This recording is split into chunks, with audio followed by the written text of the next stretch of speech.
नमस्कार.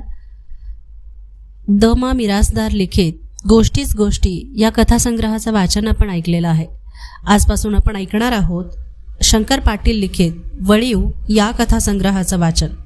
चला तर मग ऐकूया आजची आपली पहिली कथा वळीव. उन्हाची खाई उसळली होती. वारा अजिबात थांबला होता. आकाश ढगाळून येऊन सारखं गदमदत होतं. बसल्या जागी अंग घामानं भिजत होतं. सावलीला म्हणून खोपीत बसलं तरी बाहेरच्या झळा आत येत होत्या. उष्माच भयंकर वाढला होता. खोपीत निवांत पडलेल्या तात्या देसायाला अशा ह्या उन्हानं गदमदत होतं. एखाद्या भट्टीगत अंग आतल्या आत शिजत होतं. पडल्या जागी चैन पडेना तसा तात्या उठून बसला. अंगातली पैरण काढून त्यानं घाम पुसला आणि उघड्या अंगावर वारा घेत तो बसून राहिला. लुकलुक हलणाऱ्या मानेनं पाठीची कमान करून तो दोन्ही पायांवर बसून वारा घेत राहिला. पण कायली काय कमी होत नव्हती. सारी भूमीच खेंडागत धगधगत होती.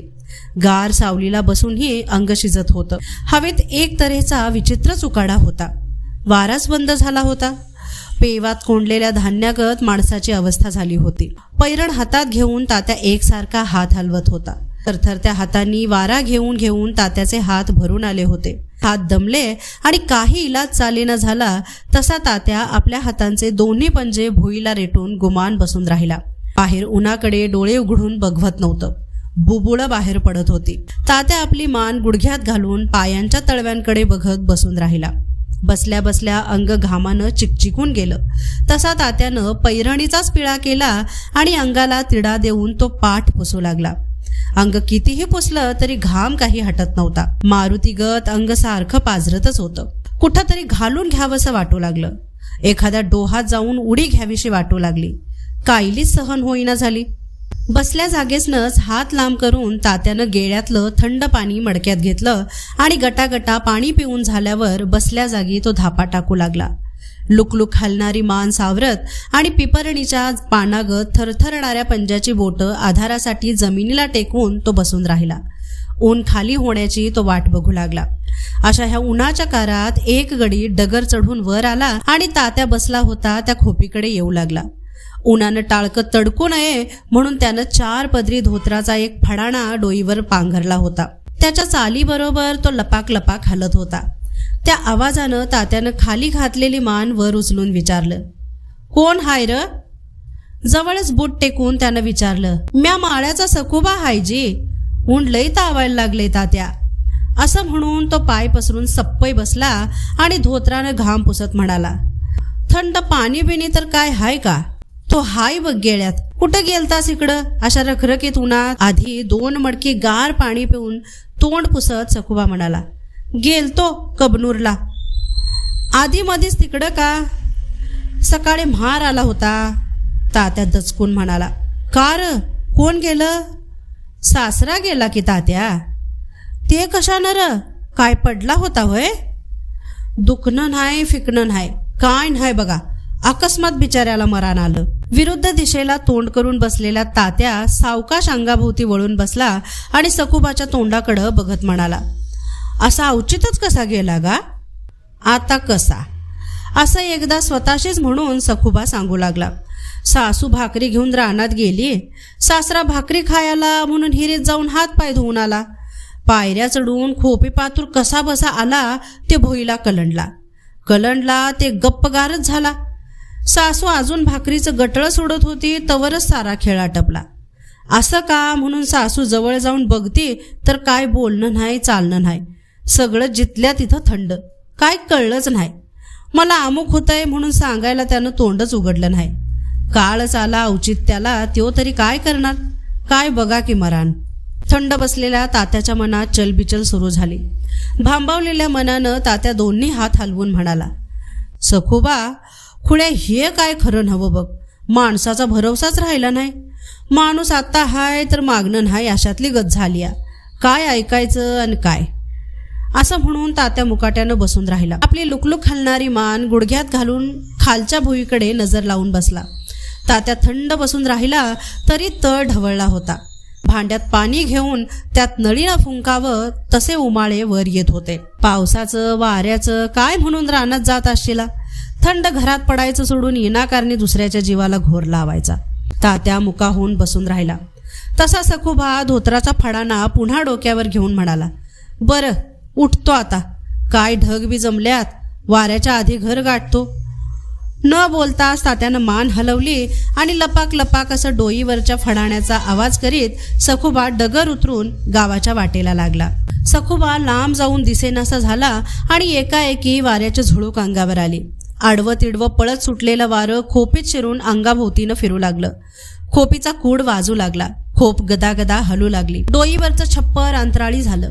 छप्पर उडून जातंय का काय म्हणून तात्यानं वर बघितलं तर पाखाडात खोवलेली कुऱ्हाड निस्तायच्या बेताला आली होती. ती काढायला म्हणून तात्या गडबडीनं उठून उभा राहिला तर वारं काही सुचू देईना झालं. शिडात वारं घुसावं तसा पंजाचा सोगा तात्याच्या दोन्ही तंगड्यातनं मागं पडू लागला. पुढं पाऊल टाकता येईना झालं. वारं वाट अडवून उभं राहिलं. वर हात करून पाखाडातली कुऱ्हाड काढायला जमेना झाली. नीट दिसेनाही झालं. बाहेरची माती डोळ्यात शिरू लागली. अंग भेलकांडू लागलं. एका हातानं कुडाचा आधार घेऊन तात्यानं ती कुऱ्हाड कशी तरी काढून घेतली आणि उडणारी माती डोळ्यात जाऊ नये म्हणून डोळे झाकून तो बसून राहिला. वेताळागत सुटलेलं वारं कानात घुमू लागलं. डोळे उघडायचीही सोय राहिली नाही. चक्री वारं अंगाभोवती घुमत घुमत निघून गेलं आणि ढगांची झुंबरं हलू लागली. पांढरे ढग काळे होऊ लागले. लहान लहान ढगांचे तुकडे एकमेकात मिसळून आकाश भरून आलं. ऊन दिसेनासं होऊन होरपळणारी रानं सावलीखाली झाकून गेली आणि एकाएकी गडगडाट सुरू झाला. खाली मान घालून बसलेला तात्या गुडघ्यांवर हाताचा रेटा देऊन उभा राहिला. पडदा आलेल्या डोळ्यांनी वर आकाशाकडे बघू लागला. धुकं पडावं तसं सारं अंधारून आलं होतं. ढग गर्जना करीत होते. मावळतीकडून लाल धुळीचे लोट चाल करून येत होते. गावच्या गाव आगीत भस्मसात झाल्यागत लाल धूळ गगनाला जाऊन भेटली होती. सैरा वैरा धावणारं हे वाऱ्याचं घोडदळ वेगानं जवळ येत होतं. बघता बघता वीज चमकू लागली आणि पाण्यानं भरलेले काळे ढग जवळ येऊ लागले. तात्यानं पाठ फिरवली. रानात कामं चालली होती तिकडे हात वर करून हाळी दिली. गार वाऱ्याच्या झुळका अंगावर येऊ लागल्या तशी तात्यानं खोपीत येऊन मघाशी काढून ठेवलेली पैरण अंगात घातली. घोंगड्यावर पडलेला रुमाल डोक्यावर बांधला. कान गच्च झाकून घेतले आणि पैरणीच्या गुंड्या लावून तात्या पोराची आणि गडी माणसांची वाट बघू लागला. जोराचा वारा सुटून गार झुळका अंगाला झोंबू लागला. पालापाचोळा उडू लागला. हा हा म्हणता वादळी वारं वाजत आलं आणि समोर धाबेवर उभे असलेलं चिंचेचं जुनं झाड एकसारखं करकरू लागलं. झाडावर असलेला वाघाट्याचा वेल वाऱ्यानं झेप घेऊ लागला. पिकलेली वाघाट्याची फळं देठं तुटून खाली पडू लागली. समोर दिसणारं गाव धुळीनं वेडगटून गेलं. तात्या गावाकडे टक लावून बघत राहिला पण वादळात सापडलेली घरं दिसेनाशी झाली. वाऱ्यानं गावंदरीची झाडं झोकांड्या खाऊ लागली. घिरट्या घालणारे पक्षी हेलकावे खाऊ लागले आणि पावसाचे टपोरे थेंब अंतरावर पडू लागले. तात्याला एकाएकी हलकं वाटू लागलं. पाऊस पडून जमिनीला वापसा यावा तशी मनाची स्थिती झाली. न पेरलेलंही उगवून यावं तसे नको ते विचार मनात येऊ लागले. कानात चिंचेचे झाड करकरू लागलं. एकटाच बसलेला तात्या हवालदिल होऊन सोबतीची वाट पाहू लागला. रानातली गडी माणसं धावत खोपीत आली. पोराला बघून तात्याला जरा आधार वाटला. तोंडावर पडलेले पावसाचे शिंतोडे पुसत शिवराम खोपीच्या तोंडाला उभा होता. तात्या त्याच्या तोंडाकडे टक लावून बघायला लागला. एवढ्यात वीज चमकून लख्खन प्रकाश शिवरामच्या तोंडावर पसरला. शिवराम, बाळा तेवढा ऐदान तर टाक अंगणात. तुम्ही कशाला निघालाय बाहेर? पायाळू माणसानं इजा कडकडताना बाहेर कशाला पडावं? तात्यानं थरथर त्या हातानं जवळ पडलेली कुऱ्हाड उचलून बाहेर अंगणात टाकली आणि तोंडालाच उभ्या असलेल्या आपल्या पोराकडे बघून तात्या म्हणाला, गावाकडं दैना उडाली जणू शिवराम. वाराच मुलखा एगळा सुटलाय. शिवराम समोर वादळात सापडलेल्या गावाकडं बघत म्हणाला, आरारारारारारा, काय वारं म्हणायचं का काय हे? सगळेच थक्क होऊन समोर बघत राहिले. वादळानं हैदोस उडवला होता. गावंदरीच्या बडमी कलंडत होत्या. कलंडलेल्या बडमीतून पेंढ्या बाहेर पडत होत्या. बांधानं पळत होत्या. पाला पाचोळा घारीगत वर जात होता. डेरेदार झाडं वाऱ्यानं ओणवी होऊन भुईला नाक घासत होती. झालं की वय आता, नाक भुईला घासायला लागलं. कवा बी पुटुकनं जायचं आता. तुला काय होती मरायला धाड? असं हसण्यावाली नेऊ नका. लांब काशी रामेश्वर राहू द्या, पर शिंगणापूरचा महादेव आणि गोकर्ण तर तेवढं करू. जीवमान हाय तवर तेवढं सोमवार उजवून टाकू. आता काय पुढे ढकलायचं? विजा जास्तच लखलखू लागल्या तसे तोंडाला उभे राहिलेले गडी मागं सरून खाली बसले. बसल्या जागेस न उठून जीव मुठीत धरून बाहेर बघू लागले. एवढ्या डोळे दडपून टाकणारा लख्खन प्रकाश पडला. जमीन हादरून गेली आणि कडाडा असा विलक्षण विजेचा कडकडाट साऱ्या आसमंतात दुमदुमून गेला. कान बधीर होऊन गेले. साऱ्या अंगालाच हिसका बसल्यासारखा झाला. कुठंतरी ईज पडली गड्या असं म्हणून घाबऱ्या घाबऱ्या डाव्या हाताच्या बोटांनी उजव्या हाताची करंगळी चाचपून बघितली. बोटात अंगठी नाही हे बघून त्याला हबकाच बसला. बसल्या जागी तो भुई चाचपू लागला. जवळ बसलेला शिवराम म्हणाला, काय बघायला लागलाय? करंगळी चाचपून तात्या बोलला, बोटातली अंगठी पडली जणू रे. अंगठी नाहीशी झाली हे कळताच सगळेच गडी कावरे बावरे झाले. घाबरे होऊन बघू लागले. बसलेली जागा हातानं चाचपून एकानं विचारलं, किती तोळ्याची होती? शिवराम हसून म्हणाला, किती तोळ्याची कुठली, तांब्याची होती. सगळेच हसायला लागले. तसा तात्याही कसनुसा हसून म्हणाला, पायाळू म्हणून शान म्हातारीनं मुद्दाम घालायला लावली होती हातात. आता ईज कडाडताना तिची आठवण झाली. कुठं सकाळी विसरली का कुठं पडली काय कळना. दुसऱ्या एकानं विचारलं, पायाळू माणसाला इजाचं भ्या असते भय? तात्या काही बोलायला तोंड उघडणार एवढ्यात समोरच वीज नागागत सळाळली. काळ्या पाठीवर पेन्सिलनं रेघ ओढावी तशी वीज समोर लखलखून गेली आणि वारा पुन्हा एकदा जोरानं वाहू लागला. पाऊस वाजत आला आणि मातीचा खरपूस वास दरवळून गेला. चिंचेचं झाड अंगात नालसा बाल्यागत करू लागलं. खोपीत शिरलेल्या वाऱ्यानं छप्पर उचललं जाऊ लागलं. ढग मोठ्यानं गडगडू लागले. कुडासकट खोप उडून जायची भीती वाटू लागली. अंगानं मुटकुळं करून बसलेला तात्या पोराला म्हणाला, म्हातारी एकटीच घरात काय करत असल कुणाला दक्कल. जोरानं सुटलेल्या वाऱ्यानं चिंच होलपटली जाऊ लागली. झाडावरचा वाघाट्याचा वेल झेप घेऊन बाहेर आला. वाऱ्यानं उचकटून निघालेला हा वेल टोपीतनं जर निघावी तसा दिसू लागला. चेंडू फेकल्यागत वाघाटे अंगावर येऊन पडू लागले. चिंचेनं तर खाली अंथरून पसरलं. पाऊस आडवा तिडवा झोडू लागला. पायाखाली पाणी येऊ लागलं. पावसाबरोबर गाराही पडू लागल्या. अंगणात वाळवण पसरावं तसा गारांचा सडा दिसू लागला. शिवराम आणि गडी माणसं गारा वेचू लागली. वाऱ्याचा जोर कमी होऊन पाऊस झोडपू लागला. वारं शिरून अंतराळी झालेली खोप हलायची थांबली. कुडातनं आडवा घुसणारा पाऊस नीट धार धरून पडू लागला. समोर साचलेल्या पाण्यात थेंब नाचू लागले. हातातल्या गारा विरघळून गेल्या. जो तो थंडीनं काकडून गेला.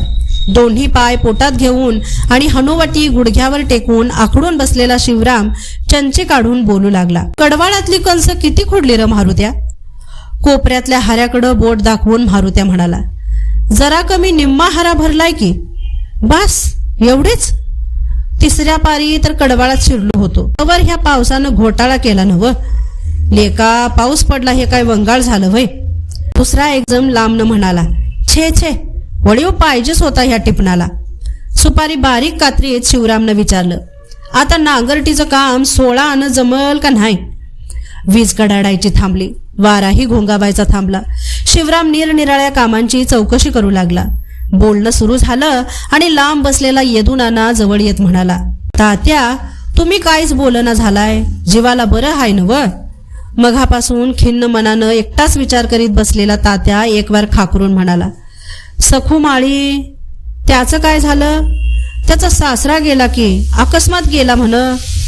तेव कसा गेला? त्याला काय झालं? सगळेच कान देऊन ऐकू लागले. भोंगडा अंगावर घेऊन नीट सावरून बसत तात्यानं ऐकलेली हकीकत सांगून टाकली. सगळेच अबोल झाले. आपापल्या मनाशी विचार करीत बसले आणि यदुनाना खाकरून म्हणाला, परवा आपल्या कुंभाराची म्हातारी अशीच गेली नाही? चालता बोलताच गेली की हो? तात्या चौड्यावर बसून म्हणाला, कोण? रामू कुंभाराची म्हातारी वय? तर हो, अजून ऊस फोडून खात होती आणि तिला कसं मरण आलं बघा की. चांगली हिंडती फिरती बाई. जुन्या काळातली आठवण येऊन तात्या म्हणाला, अगा आमचा पहिला मुलगा जलामला तेव्हा तिचं लगीन झालं बघ. काय तरी आम्हापरास 10-15 वर्षांची धाकटी असेल बघ ती. तिचं पहिलं बाळंतपण म्हातारीनंच केलंय की आमच्या. पाऊस थांबून ढग विरळ होऊ लागले. हवा स्वच्छ पडली.